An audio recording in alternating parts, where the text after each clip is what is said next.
Dr. Rupa Hook. Yeah, thanks. This is it. Yeah. Are you receiving me? Yeah, mine are primarily for Dave O'Brien, who I think we first met when you were at City University. I didn't think that's worth a declaration because it was like 12 years ago, not 12 months ago. And since then you've gone to Sheffield, right? So my question really is, how far do you think London and the South East fits into this whole levelling up agenda? Because, I don't know, as a London MP, I feel we have a very anti-London government. If £0 is going to any London theatres, you know, I have the Questors Theatre in Ealing, it's not the National Theatre or anything like that. Do you think we've gone a bit too far the other way, London and the South East? Yeah, I mean, that's a great question. I think there's two perspectives on this. I think we're at a point politically now where understanding, say, regional inequalities around England is, you know, really kind of on the political agenda, but we're still quite a way away of understanding inequalities within regions. So, for example, you know, London is really an obvious place to start on this, where you have, you know, real kind of pockets of affluence and institutions that are extremely well funded, that have, I suppose, a kind of a claim to being national institutions. But then you have pockets of really extreme poverty and institutions within those areas doing precisely the kind of community-led levelling up activity that the government's rhetoric is so invested in. About a decade ago or so, this committee, in one of its previous incarnations, heard from Stark, Bailey and Powell about regional imbalances in Arts Council England funding. And things have obviously changed quite a lot, but the overall kind of structure of thinking about, say, what is the purpose of a national theatre, where should it be, what kind of programmes should it do, what kind of activities, has not really changed all that much, I'd argue. Same with, you know, things like the Royal Opera House. And really, it would be good if the government could take seriously the idea of just taking money out of one place and kind of saying it has to go to other places is going to be ineffective to deliver policy aims unless it's within a quite different or rethought cultural policy more generally. Yeah, because again, London can mean a lot of things. It goes on forever. We're in London now, are we not? Suburban London. So I don't know, I get a sense that it's a very anti-London government at the moment, sort of punishing people for voting for that pesky Sadiq Khan kind of thing.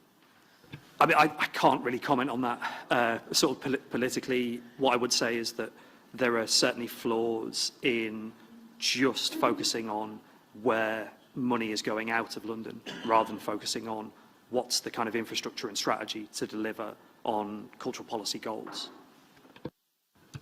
Thanks. And then kind of for anyone who wants to chuck in their two pennyworth, do you think culture can help regenerate physical places long term? We saw between the station and here all the sort of mythology about EMI in the names of the flats and stuff. Yeah, anyone who wants that one? Yes.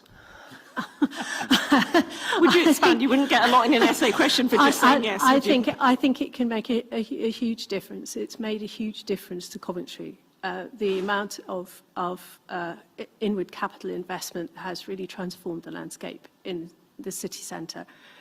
I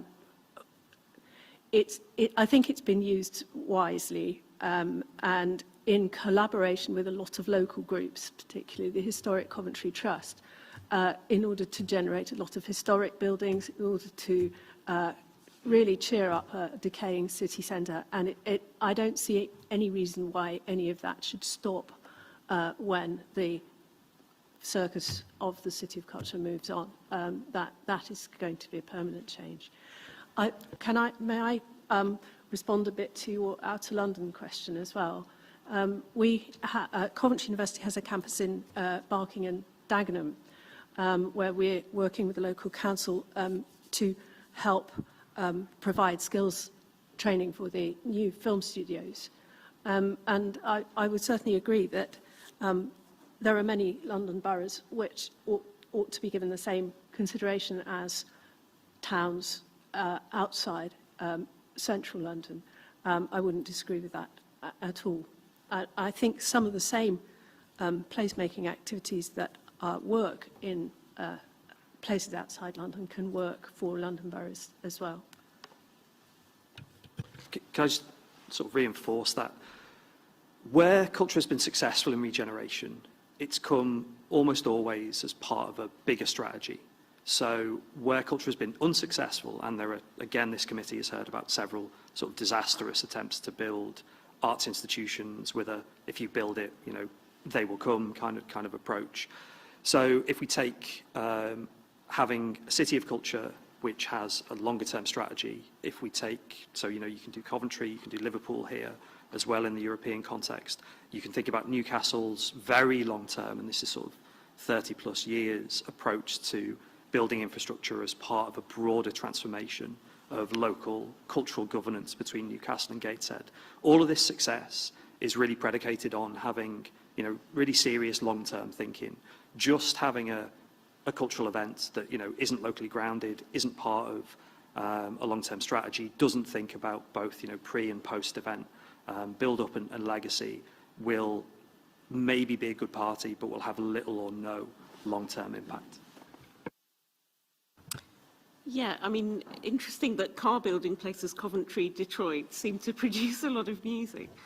And also, John Cruddas does say that Dagenham is a bit of the Red Wall in Greater London. So, yeah, totally agree with that. How practical do you think it is to transpose best practice and lessons learned in areas where they do have developed cultural infrastructure to other places? So Liverpool is Beatlemaniac city. There's all these Beatles tours. Could you do the same with two-tone? Is that takeable off the shelf? And again, the question about legacy, what will be after this? Is it just a temporary flash in the pan? I think we've, when I say we, I mean the programme makers for the City of Culture Trust, rather than Coventry University in this particular instance, although we've supported things all the way through, is that we've tried to be as bottom up as possible. As a university, we've tried to fund projects which involve staff and students, but also very much involve local communities.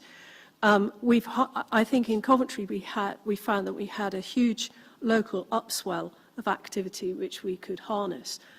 Coventry has, even in very grim days, never lacked for civic pride, and has a very large number of local history societies, for example, people who have already previously declared a passion for their city even before the capital investment came rolling in.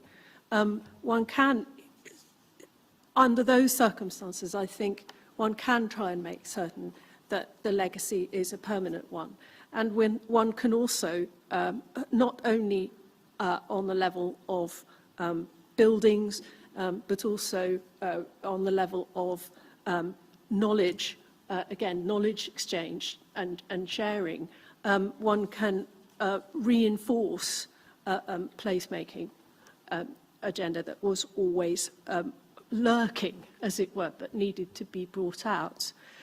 I think that if it's absolutely right. If you sort of dump an external event in somewhere and you don't harness something that's visible already, you will find that it won't necessarily grow.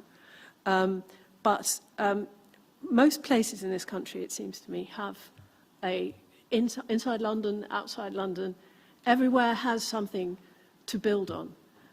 Everywhere has an interest in its locality.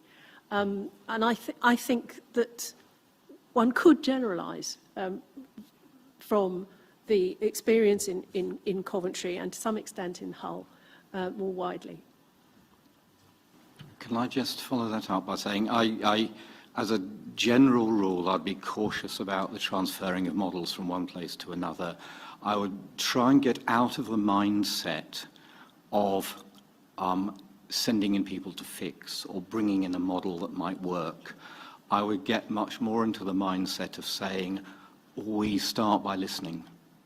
We start by actually feeling what's there and listening to it, and then develop the model accordingly. I mean, just quickly to concur on that, the evidence, say, from Liverpool and its European capital culture effectively underpinned the first rounds of the UK City of Culture. But Liverpool had like £1 billion of European Objective 1 funding, over a 10-year period. And again, in comparison with Newcastle, Newcastle was there at the right time for central government's capital spend and infrastructure building. So we need to be really, as Professor Shepherd has said, really cautious.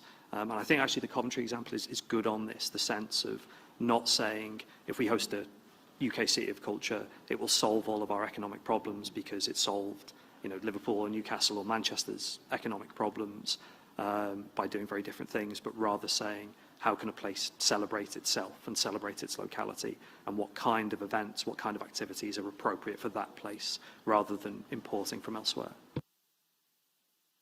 And then last one from me. To what extent do you think improving transport links and sort of broadband capacity can be a motor for improving participation in social mobility and cultural industries? And what other things, infrastructure things, would help?